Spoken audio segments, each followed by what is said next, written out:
My name is Tolulokwe Adelere Balogun. I'm a journalist from Nigeria. I'm also a broadcaster. I am on TV in Nigeria. I also moderate events. I host. I do a number of things here in Nigeria. But with HAPS, I really, really look forward to giving you guys more content and more detail about what's going on in Nigeria. So, hi again. My name is Tolu. If you have any questions during this, please feel free to say hi and to just point out whatever questions you might have so that we can have a great conversation. Hi, Ellie. Thank you so much, Ellie, from Scottsdale. I see you. I have a lot of stories. This week has been really, really quite interesting for us here in Nigeria. A number of stories have come up. And I hope to end on a good note. As I said last week, and I also want to be able to bring some positive and inspirational stories happening here in Nigeria and even on the continent to those who might be following me. Pablo, I see you. Hi, Pablo. Thank you so much for tuning in. So this week we're going to be looking at a death sentence case for blasphemy that happened this week. We'll also be looking at rape and the sentence of um, death sentence or death penalty also that was handed down. And then we'll talk about death penalty in Nigeria. We'll continue the conversation about Nigeria's regulating authority for broadcasting for radio and TV stations. A lot of things have heated up. I mentioned them last week, and we've seen some movement from them, some action from them, and a lot of controversy, and many people having questions. Then we'll also talk about some young Nigerian women who were stranded in Lebanon, who were basically trafficked to Lebanon with the promise of good jobs and better jobs, and they ended up stranded and they were brought back to Nigeria by the federal government. Temi, hi. Thank you so much for tuning in. Mark, I see you. Peter, hello as well. And then we'll talk about an army officer here who found $41,000. $41,000. And he returned it. And he got something positive in regards to that. So let's get into the very first story, which continues to have a lot of different context and connotations here in Nigeria. Story about the death sentence being handed down for a blasphemy case. So it was a Sharia court sometime this week in Kano that found a 22-year-old musician, his name is Yahya Sharif Aminu, guilty of committing blasphemy for a song that he actually circulated on WhatsApp in March. Now, the judge has said he can appeal the case, but that's really not the big deal. So he that they elevated the imam above the holy prophet, and that was how things started. So he's been found guilty of blasphemy. Death sentence has been passed down on him, even though he can appeal. Right now, we do know he is in custody because we also know that protesters were looking for him. People were looking for him, and he went into hiding. His house was burned. His family home was burnt down. And people also gathered outside the headquarters of the Islamic police, that's the Hezbollah, demanding that he be arrested. So this is a really, really big case. Now, the Sharia law is active, or it's used in about 12 states in Nigeria, mainly in the northern parts of the country, and they practice Sharia law and the penal code. And what happens is it only applies to Muslims. If you are a non Muslim and you have a case with a Muslim, it doesn't automatically go to the Sharia courts. Now, you can decide as the non Muslim if you wanted to go to the Sharia courts or the normal court. So you can make that decision for yourself. Amnesty International's Nigeria director has made a statement on this, and she said that this is a travesty of justice. There are serious concerns about the fairness of his trial and the framing of the charges against him based on his WhatsApp message. Now, furthermore, the imposition of the death penalty following an unfair trial violates his human rights and his right to life, and that he should be released immediately and unconditionally. Now, when the news of this broke in on social media, it was just, I won't say mayhem, but it was a massive, massive story. A lot of people talked about the differences, how the Constitution should be supreme versus the Sharia law. And some have said that the death, but I must say that the death penalty is recognized in Nigeria's Constitution. So that part is part of it. So there's also, it's delved into a religious conversation. It's delved into ethnic conversations as well, and it's a quite divisive issue as it may be. And so many people have a lot of reactions. One of the reactions I've noticed is a young lady by the name of Fashim. Now, you can Google known, but she is the founder of the Iowa Me Too movement. So when the hashtag Me Too movement started internationally on some of the abuses of women and young girls in Iowa, and Iowa is what we typically sort of call the northern culture and tradition and religion sort of put together.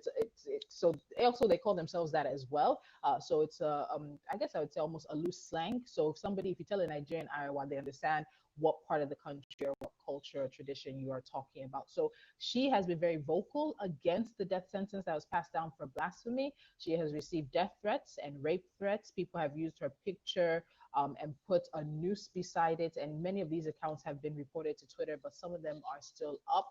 She's never been one that many more traditional Northerners like because she is shaking things up. As we like to say, she's shaking the tables, she's shattering the tables, and really speaking against some of the norms of traditional silence. And not the silence is not just in the north; the silence is across Nigeria, as it may be. So she's faced a lot of threats in regards to this. So that's one of the big stories. Is he going to appeal? Has an appeal been filed? As of right now, I have not heard news that an appeal has been filed. We can expect him to appeal, but what would his life be like on death row? And that's the next part of today's conversation, and that's the death penalty overall. So Nigeria does have the death penalty on the books. It's not just for Sharia courts. It is in the constitution, and the death penalty can be meted out for a number of crimes. Now, according to Section 33 of Nigeria's constitution, capital crimes include murder, terror-related offenses, rape, robbery, kidnapping, sodomy, homosexuality, blasphemy, adultery, incest, assisting the suicide of somebody who's legally unable to consent, perjury in a capital case, which causes wrongful execution. Treason is another reason as well. And also some military offenses like mutiny and practice of indigenous beliefs like the Sharia law also have you possibly up for the death penalty. So Nigeria has the death penalty on its books, but it's been a very, very long time since the country has put someone to death. Now, as I said earlier, it's not just Sharia courts that practice it. Just this year, in May of this year, during the coronavirus pandemic, our courts also went digital. They were having online sittings here in Lagos, and the courts actually used a video conferencing application to sentence someone to death. They used that video application to issue the death sentence. So it's not just Sharia courts, it's in Nigeria's constitution and people do use it. But who gets put to death? So the last person who was put to death, I believe, was in 2000 and let me see.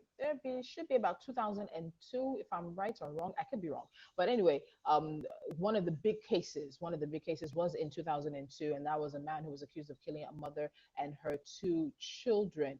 So since Nigeria returned to democracy in 1999, we have death sentences being handed out, but how many of them have been carried out? Okay, it was 2006. Actually, since 2006, there have been no executions, and no executions until 2013, when 4 prisoners on death row were hung.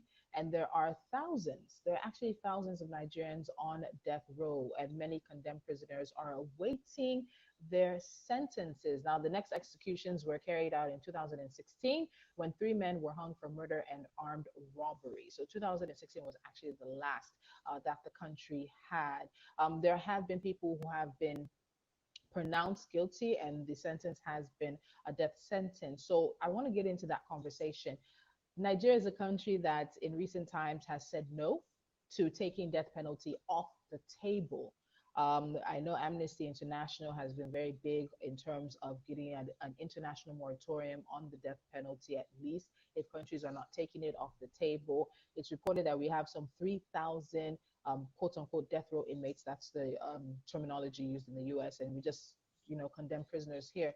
So we have about 3,000 of them, and they're basically in limbo. So a lot of those 3,000, if not the majority of them, have actually been on death row for more than 10 years. And so there's a lot of conversation. So here in Nigeria, if you are sentenced to death, the governor of the state you're in, except for I think federal cases, must sign that death warrant, must sign that, yes, this man should be put to death on so and so date by so and so means. And what you have found is that a lot of the governors for whether it's ethnic reasons, religious reasons, moral reasons, have been very, very reluctant to sign death warrants. So you have a number of people who are in jail in a limbo. They don't know if tomorrow a new governor will come or the same governor will wake up and say, okay, fine, you've been on death row, you were accused of this, you went through a competent court of jurisdiction, you've been found guilty, and I'm going to go ahead and sign. They don't know if a new governor will come in and things will change. So there's a lot of limbo for many of the people who are on death row in Nigeria. And I remember when I was on radio, we had conversation. I asked Nigerians, what do they think about the death penalty? And it was a fairly good mix of those who were for it and those who were against it. And in terms of bringing it back and having a national conversation, I don't know when that's going to happen. I know many countries have had those conversations, but Nigeria is not one of them. So there might be a time that we need to have a reckoning with the death penalty conversation and ask, what do Nigerians, or at least the majority of them, really want? Does the death penalty need to stay on our books or needs to be removed? And we know that people will serve life sentences rather. We also know that if the governors don't want to sign the death warrants, they don't have to. You can either commute the sentence to life, or if you set up one of these a governorship pardons committee, a committee that will look through all the cases and decide if they should pardon some people based on maybe new circumstances, old age, illness, or sickness, things like that. That can happen as well. We know a number of governors have actually issued pardons as well. And so the options are there, but as long as people are just simply on death row, sentenced to the death penalty, and they don't know what their future in the next few weeks or the next few months holds, then that's something that definitely needs to be addressed. Let me get back to the death penalty. There was another case this week coming out of Kano again, in which a man was actually sentenced to death by stoning for raping a 12-year-old. Now, he was convicted of raping a minor, and according to reports, the prosecution presented all the evidence before the courts, and he also confessed to committing the crime. So there's a lot of conversation as well in Nigeria that has been ongoing in terms of gender-based violence. As well as violence against children, domestic violence as well. So it's part of that story as well. So there is a hashtag, a campaign called End Gender-Based Violence. There's a hashtag for that you can check out. And I know there are many activists and campaigners who are campaigning for a state of emergency, both at the federal and the state levels, that Nigeria needed to declare a state of emergency. The numbers are heartbreaking, and the stories that you hear are so saddening. And the system, the way our criminal justice system is set up, when you add the pressures of tradition and culture and religion to it, it's very, very hard to get justice for victims in Nigeria. Now, many states, not even counties or localities, there are very, very few states that have any sexual violence response setups. I have to give applause. I have to give a lot of kudos to Lagos State, where I stay.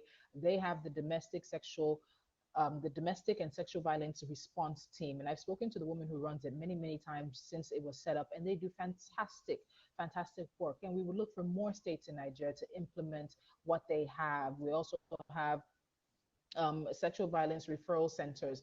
They're very limited, very, very few in number. And we know that Nigeria needs to have more, because we do have, I think I would agree, we do have a sexual violence, domestic violence crisis on our hands.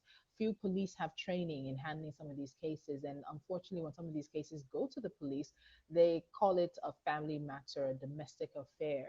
A lot of families would rather cover it up and sort of try to handle it internally than having to go through the system. And for them, the system sometimes cannot be trusted. So how do you feel comfortable that you're going to get justice when you're not even sure there's justice in the justice system? So that's also a very big part of the conversation.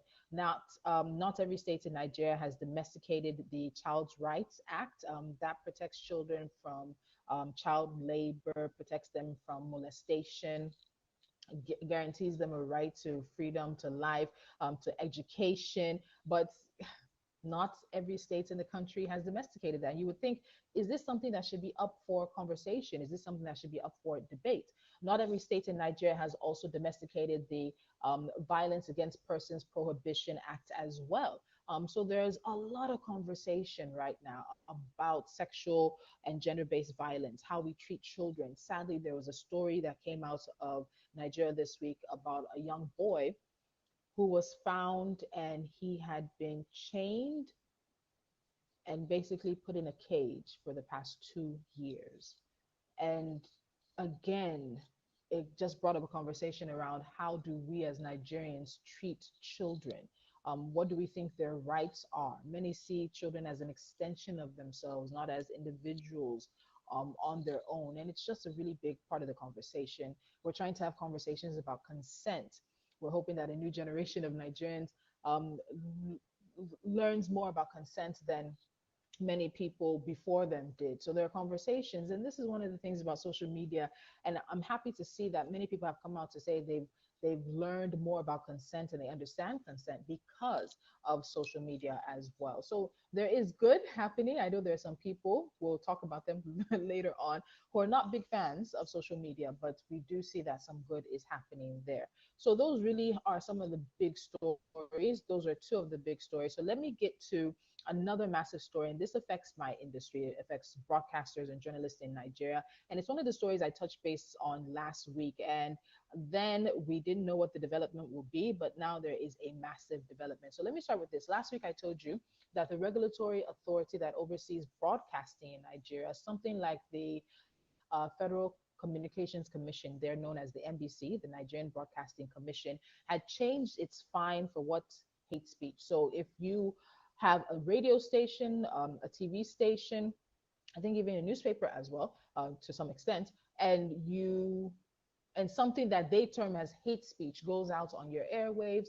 Before, the fine was 500,000. Now the fine is 5 million naira. That's over $10,000. And at the time this story broke last week, I said that I know they're looking for someone, and this week they have found a station. So there was a conversation on radio earlier this week, on a radio station with a gentleman who says that he knows of a governor who was involved in Boko Haram. One of the reasons that the Boko Haram insurgency in Nigeria continues, that people he has spoken to have told them that government individuals are involved. What else? A few other things about Boko Haram. And that station has now been fined 5 million naira for that conversation. Now they said that the presenter allowed the individual to make unfounded claims, claims that were that could possibly, turn people against government, misinformation, false news. And so the heaviest fine that could be given has been given, which is 5 million naira. And it's just really opened up a storm of conversation. Many people are worried about radio stations, TV stations, presenters, broadcasters, journalists like myself, going into self-censorship. We're not even going to wait for the authority to censor us. We're going to self-censor so that we can protect our jobs, so that we can protect our stations. So there's a lot of conversation right now about self-censorship, freedom of expression, freedom of speech. That station in particular was the first talk station in Nigeria, very well known for having those hard conversations, for having the controversial conversations as it may be. And now it feels like you're going to have people say, you know what, you can't say that. Don't say that on air. You can't talk about that. You can't say that because nobody wants to fall under the hammer. And that's not the only part. So this same NBC this week as well released a letter, or maybe I would rather say leaked, but they sent a letter to broadcast stations in Nigeria, and they told them that these stations had to be careful, otherwise they would be sanctioned for messages that insult Nigerian leaders and elders. Yes, you heard me right. You can be sanctioned for insulting Nigerian leaders and elders. And I just had to think about my experience on radio in Nigeria and my experience on TV and how those things can play out. So what they basically said is that the code that is meant to govern this space provides for professional rules against content that denigrates the social norms, values, and culture of the society. And that in their work of monitoring stations, they have found that People have abdicated their editorial responsibilities, and basically, it's a free for all on air. And it's been really interesting because I have worked at a station like that. I did work at the station that unfortunately is under the hammer right now, and there are a number of issues around this. So basically, they've also said that no broadcast shall encourage or incite to crime, lead to public disorder or hate, be repugnant to public feelings, or contain an offensive reference to any person or organization, alive or dead, or generally be disrespectful to human dignity. Who defines this? There's a lot of conversation around the NBC being an independent regulatory body or an arm of the government. And in terms of them, in terms of many people seeing them as an arm of the government, they see this as an extension of them attempting to censor free speech and freedom of expression. Um, Many people are unhappy in Nigeria, and when people are unhappy, they want to vocalize their unhappiness. When they're given a platform to share what hurts them deep down inside, they do want to share. And a lot of people have used radio stations and political shows that bring up issues to do so. And so they've said that while they understand that it's the duty of these stations to hold governments and leaders accountable, it should not be done with abusive language. Who determines what abusive language is? Again, who determines what is hate speech? Who determines what is denigrating? Who determines abusive language? So it's a really big conversation that we're trying to figure out. And for many people, they don't feel like there's enough time. They feel like this is censorship of the press, it's censoring of freedom of expression and freedom of speech, and they just don't want any parts of it. We can talk about personal responsibility for what you say, being sure of the facts that you share, but there's a bigger portion of the responsibility that goes to the people who regulate or who are meant to oversee the space. So I remember when I was working on radio, and it was the former administration, and someone called and said that I think it was at the height when Boko Haram was really getting started. I wanted to say height, but unfortunately for us, there have been numerous heights of Boko Haram. So Boko Haram was very active around this time. And a caller called in and said that he doesn't know what the president is doing. The president should wake up from his slumber. He should stop sleeping. So I'll ask you, if you're listening, does that sound abusive? Does that sound denigrating? Because about 2 days later, I was called to my manager's office and I was told that this same regulatory authority had sent a letter that I allowed somebody on air to insult and denigrate the position of the president. I want to take a minute and let's think about that. To say that the president is sleeping. So when you have things like this, and this happened almost, I think about 6 or 5 years ago, about 6 years ago, it makes you wonder how the definitions are set. So who's going to define what is abusive? Who's going to define what is hate speech? Who's going to define what is denigrating? And then again, in these circumstances, when those definitions or when those sanctions or fines are handed out, what is the appeal process? With this fine and one that I've previously been a part of, you don't have an appeal per se. You have maybe 4 or 5 days to reply, but not necessarily to appeal the decision. So it makes it very arbitrary. It's not a situation that possibly allows for very fair hearing of the case. And you again have to ask, government that is being the one criticized, can they effectively and what's the word I'm looking for, and transparently claim that people are insulting them rather than criticizing them, that people are abusing them rather than criticizing them, that people are denigrating rather than abusing. So that conversation is massive. And to add to that, we've now heard from the NBC board of directors, which says they do not agree with the code that has been updated and has added the 5 million fine, that they believe that a lot of things were not passed through them as it should be. And so that's likely to develop over the next few days, and we'll see how all of that works out. I don't want to take a lot of time, and I always say that I'm not sure I have so much to say, but then I look at the time and I realize I've really been talking.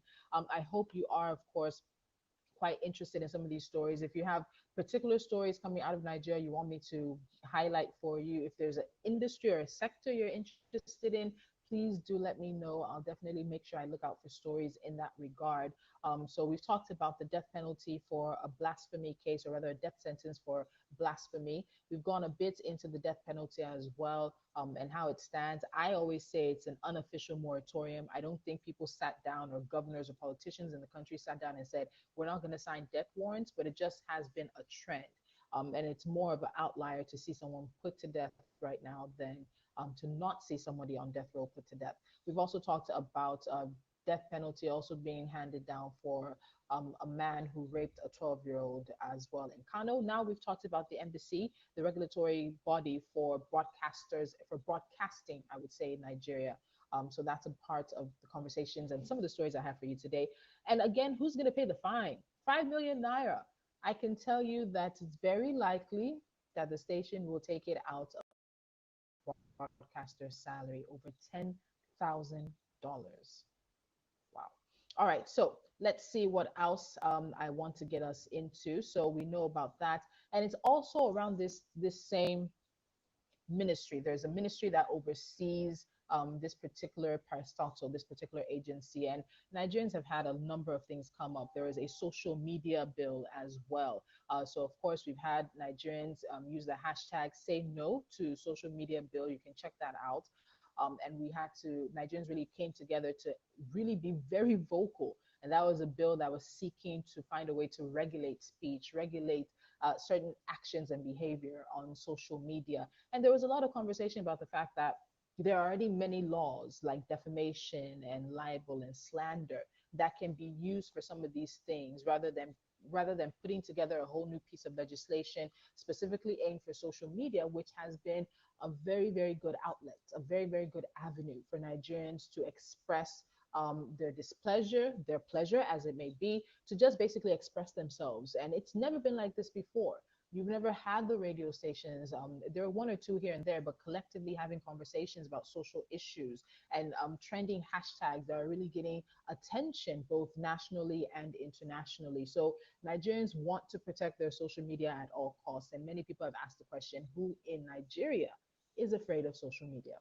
I'll stop it there for that conversation and move on to the last few ones that I have for you, just about two, so that I don't take up too much of your time. I'll be coming back next week again with more stories coming out of Nigeria. So this one takes us to Lebanon and then Nigeria. So earlier this month, a video went viral in Nigeria of about, I think, about 100 plus Nigerian girls in a cramped space who were making an appeal for the Nigerian government to get them out of Libya, I apologize, not Libya, Lebanon.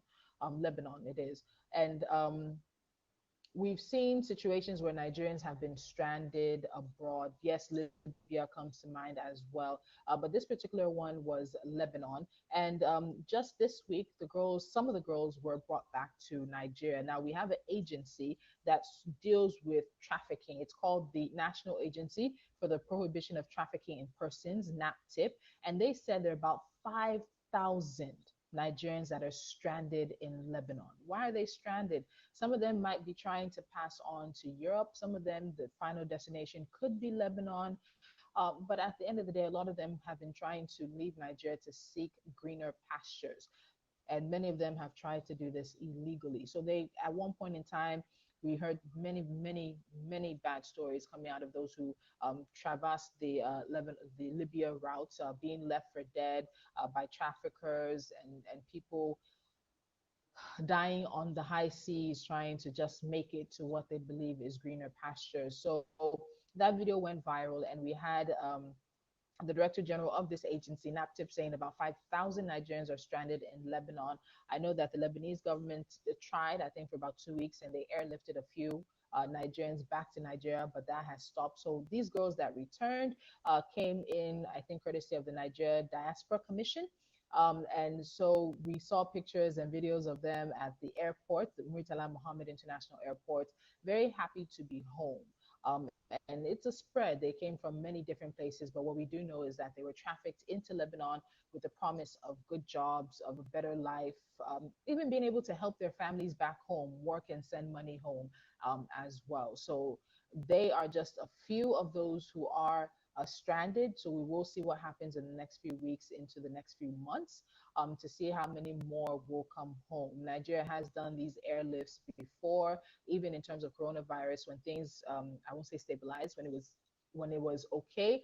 Nigerian government has brought Nigerians back from different countries where they were quote unquote stranded because of the coronavirus. So it is something that the country does from time to time, and we have airlines that assist as well. But when you talk about greener pastures, you have Nigerians seeking greener pastures in different areas. We there's a joke in Nigeria that if you go to a country and you don't see a Nigerian, particularly maybe a Yoruba man or or an Igbo man, those are two of the bigger tribes, that you shouldn't stay there, and that's because we travel. People seek greener pastures. People go for education. People go um, they go for business, they go for whatever their reasons may be, and it's because honestly things are a bit hard for many, for the average Nigerian. Many Nigerians live below $2 a day. You have a lot of conversations about the state of healthcare, the state of education, the state of the roads, meeting the needs of the people. So many places in which governments and, yeah, to a certain level, private individuals who help to support government can do better. And unfortunately, the numbers we heard today that were released by the National Bureau of Statistics just sort of reemphasizes why. So today it was said that Nigeria's unemployment rate has risen to 27.1%. Now there's a breakdown for the rural and urban areas. There's a breakdown for the ages and productivity and the employable age as well. But 27.1%. Absolutely devastating. The economy might possibly slide into recession. We're hearing warnings from the Minister of Finance in regards to that. And there are simply just not enough jobs, not enough good jobs. So you have a conversation around employability, and then conversations around underemployment. So a lot of people may be employed, but are they employed in the right positions, in the right places? So there's unemployment, there's underemployment.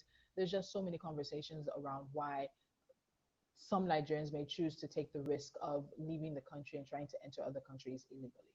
All right, so to wrap things up, I did say I would try to end with some positive stories every once in a while, or as often as I can, because I do want to show that there are great things happening as well. And, everybody's just, we're just, everybody is like everyone else. Um, so this story also came out this week, and it's about a Nigerian Air Force officer. His name is Bashir Umar, who found and returned a purse that contained $41,000 in cash. 40. First of all, I wanted to know who is walking around with $41,000 in cash. It might sound strange to many of you outside of Nigeria, but it's not so strange to us. These sort of situations, it's not that they're so common, but it's not something unheard of. Maybe once, twice, three times a year, we'll hear stories like this. But this person, the air officer, found $41,000. That's equivalent to 14.9 million naira.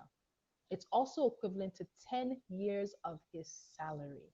Wow. So he found it, he returned it, and not only did he get a commendation, he also got a promotion. So now he's gone from Air Force officer up to the rank of corporal. So he got a double promotion to the rank of corporal, which would have also taken him 10 years.